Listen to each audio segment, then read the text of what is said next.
Oi, eu sou o Felipe. Agora, mas será que eu já fui outra pessoa? Ou até mesmo outra coisa? Ou pior, por quanto tempo eu vou ser o Felipe até ser o dossiê de outro alguém? Como sempre, a gente precisa começar do começo, definir bem do que a gente está falando. Então, a reencarnação é a crença de que a alma, ou uma essência espiritual que representa a sua identidade subjetiva e consciência, se preferir, não morre com o corpo físico, mas renasce em outro corpo ou forma de vida. Essa nova existência pode ocorrer em diferentes reinos ou planos, como humano, animal, espiritual ou até mesmo divino, dependendo da tradição religiosa ou filosófica que vai abordar o conceito. Só que antes mesmo de Chico Xavier ou Allan Kardec, antes de Pitágoras dizer que se lembrava de vidas passadas, ou de Hermes Trismegisto falar sobre ciclos espirituais, possivelmente o registro mais antigo dessa ideia surge nas tradições religiosas da Índia, que tem a sua base construída através de um conjunto de textos sagrados, conhecidos como textos Vedas. São um corpo extenso de textos religiosos e filosóficos que formam a base do que viria a ser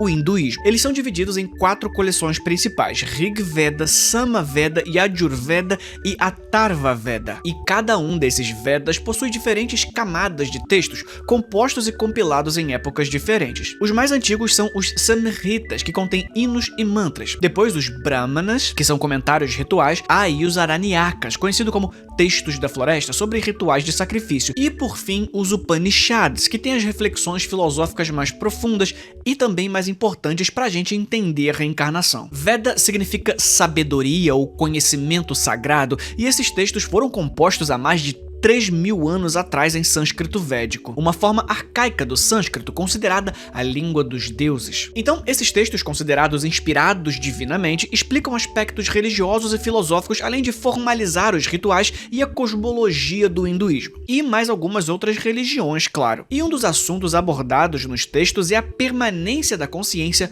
fora do corpo. Os textos védicos mais antigos, como o Rig Veda, introduzem de forma mais genérica a ideia de continuidade da existência e renovação espiritual, tratando a morte como parte de uma jornada que transcende o mundo físico, só isso, com hinos que sugerem a união da alma com o seu verdadeiro lar, o cosmos. Mas é só nos Upanishads mesmo, mais especificamente no Brihadaranyaka, que é introduzido o conceito de samsara, o ciclo de renascimentos, e moksha, o objetivo desse ciclo, que é a libertação final da alma, podendo seguir o seu destino de volta ao cosmos. Lembrando que eu tô falando do conceito, essa terminologia específica é um desenvolvimento posterior. Aliás, eu preciso deixar o aviso aqui de que é simplesmente impossível fazer um vídeo que cubra todas as escolas hinduístas. Assim como eu foco em catolicismo romano e protestantismo primitivo quando eu falo de cristianismo, aqui eu tô tentando fazer uma amálgama do que a maioria concorda, focado no tema que nos interessa, beleza?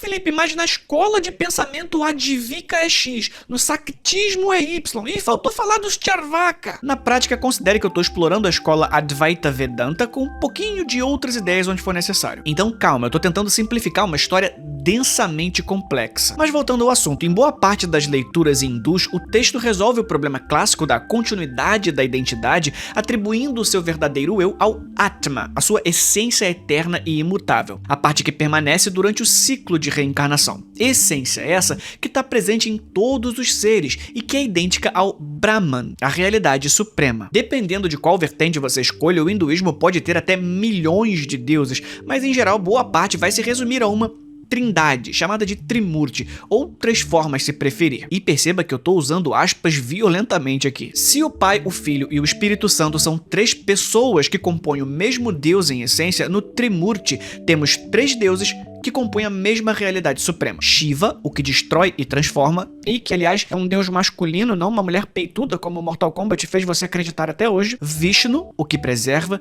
e principalmente Brahma, o criador. Brahma é uma manifestação temporária da tal realidade suprema, essa chamada de Brahman, com um N no final, como eu falei lá atrás. Já o Jiva é a força vital que conecta o corpo físico, chamado de Stula Sharira, ao corpo sensível, que é o Sukshma Sharira. E embora limitado por esse véu da ilusão que um eu subjetivo existe, véu esse que vai ser chamado de Maya, o Jiva não está sujeito ao tempo ou deterioração, porque ele é uma manifestação individualizada do Atman, essa essência vital, que por sua vez é idêntico ao Brahman, o espírito universal. Tá confuso? Calma. Basicamente a ideia é que a separação entre o eu individual e o todo infinito é só uma ilusão, porque existe uma parte de você que é o você de verdade, e ainda assim essa parte é um pedaço de algo maior, que é o todo. Imagina que você vai no oceano e tira um copo de água. A partir daí, a água naquele copo jura de pé junto que nunca foi ou será oceano. Afinal, o copo, que aqui é essa ilusão,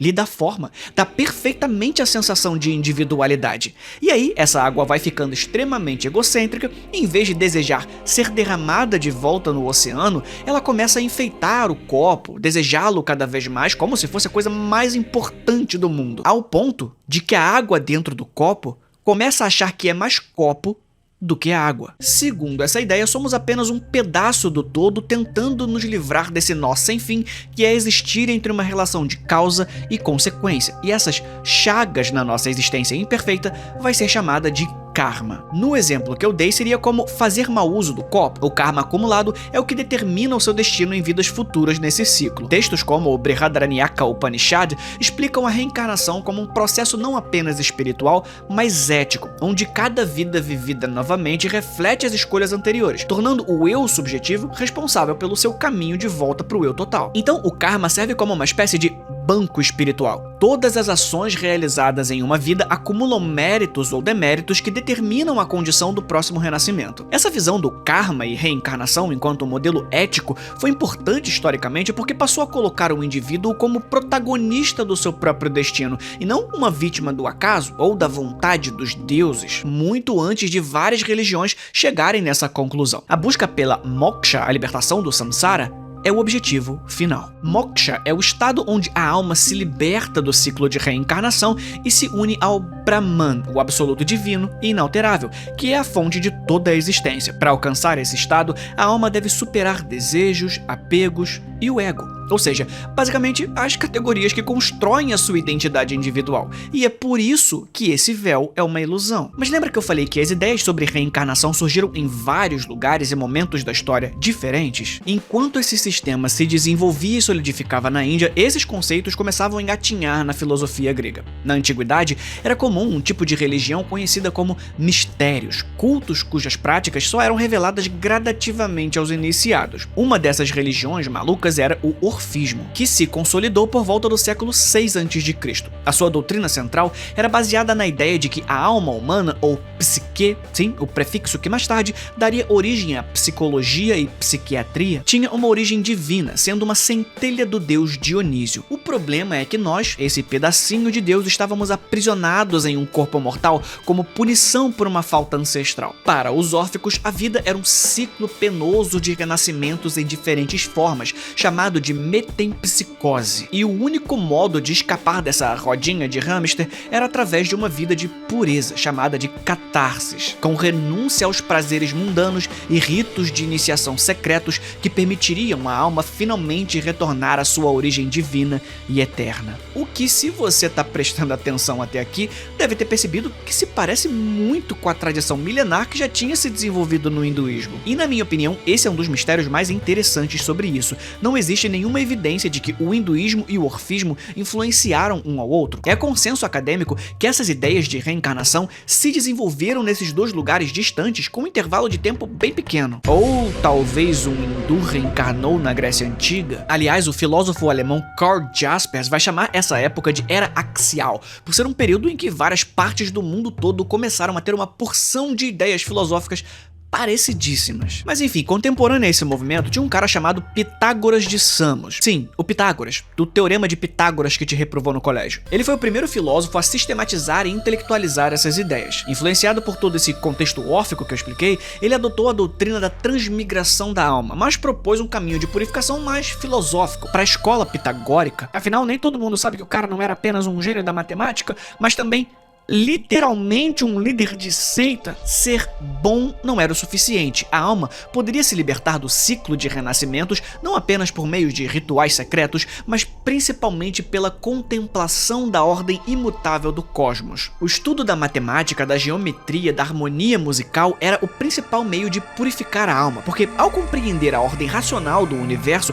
a própria alma se tornaria ordenada e alinhada com o divino, preparando-se para sua libertação final. Conhecendo Deus através da criação, você poderia finalmente voltar a fazer parte dele. Uma geração mais tarde, Empédocles deu continuidade a essa tradição, adotando a tal da metempsicose de forma ainda mais poética e pessoal, chegando a afirmar que ele mesmo, antes de ser Empédocles, havia sido outras formas de vida. As tentativas quase naturalistas de tentar explicar a realidade começavam a ganhar o cheirinho de religião. Ele reinterpretou esse ciclo como parte de uma grande cosmologia governada por duas forças: amor e discórdia, que deveriam ser equilibradas. Para ele, a reencarnação seria o destino de um daimon, um espírito que está ali entre o divino e o humano e que cometeu uma falta e foi exilado, peregrinando por diferentes corpos como forma de expiação e redenção. Mais tarde, o judaísmo helenístico, que acabaria dando origem ao cristianismo, juntou essas ideias e, na tradução do hebraico para o grego, transformou o daimon nos demônios que conhecemos até hoje. Toda essa mistura finalmente chegou em Platão,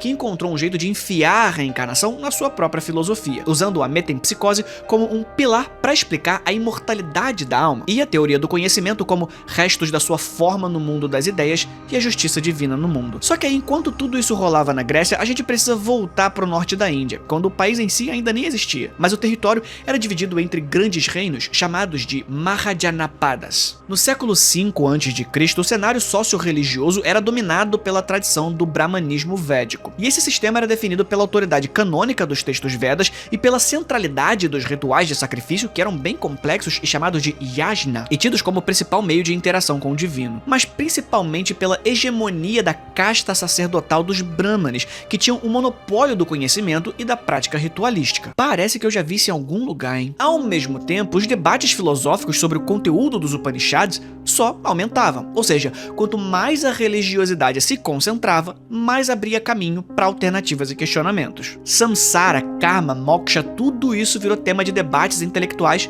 e espirituais. E essa nova ênfase na libertação individual gerou um ambiente perfeito para lideranças que tinham como objetivo questionar o status quo. Esses movimentos de homens que abandonavam tudo o que tinham, inclusive a religião, eram conhecidos como os Shramana, que significa aquele que se esforça, que labuta. E um dos mais importantes desses líderes foi um certo príncipe, nascido em um reino distante, rodeado por montanhas e florestas, no clã dos Shakyas, uma casta militar muito importante na região de Kapilavastu, onde hoje é o Nepal. Um homem que mudaria a religião para sempre. Seu nascimento foi marcado por sinais extraordinários e sua mãe foi visitada por uma entidade divina, transfigurada num animal branco que entrou em seu ventre, anunciando que dali viria um grande rei ou um grande guia espiritual. Poderia ser Jesus, mas aqui não era Maria, e sim a rainha Maia, que é um nome extremamente sugestivo. E no lugar de uma pomba, um elefante branco anunciou a profecia. Ainda na infância do príncipe, a rainha Maia faleceu e ele foi criado por sua tia, Mahaprajapati. Seu pai, o rei Sudhodana, fez de tudo para proteger o filho de influências externas. A razão era clara. Os astrólogos da corte previram que o jovem se tornaria um grande líder espiritual se visse o sofrimento do mundo, mas um governante poderoso, caso fosse mantido no luxo. O príncipe mimado cresceu cercado por prazeres, palácios diferentes para cada estação, festas, dançarinas e uma educação nobre em artes marciais, filosofia, religião. Casou-se com a princesa Yasodhara e teve um filho, Rahula. No entanto, os textos que narram sua vida sugerem que o príncipe sentia um vazio crescente em sua vida, aparentemente perfeita. Nenhum dos luxos cedidos pelo pai parecia preencher o buraco que ele carregava em sua identidade. Um dia, ele convenceu seu cocheiro, Chana, a levá-lo fora das muralhas do palácio. Durante essa excursão, que os registros chamam de 4 encontros, ele viu um idoso, um doente, um cadáver e uma asceta, que são os religiosos que escolheram abdicar de todos os prazeres mundanos para viver uma vida de completa devoção. E esses encontros foram transformadores. Assim, ele compreendeu que o sofrimento era inevitável e universal.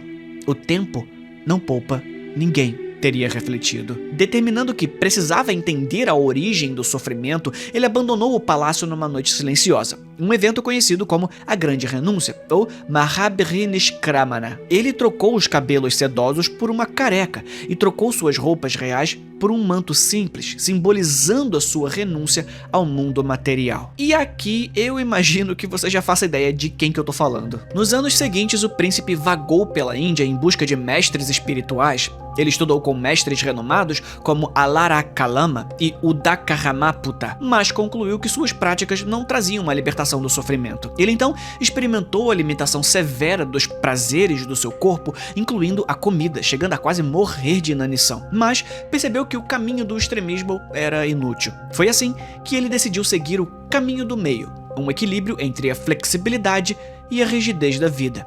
Sentando-se sobre uma figueira, posteriormente conhecida como Árvore Bodhi, em Bodh Gaya, ele jurou não se levantar até remover o véu da ilusão dos seus olhos.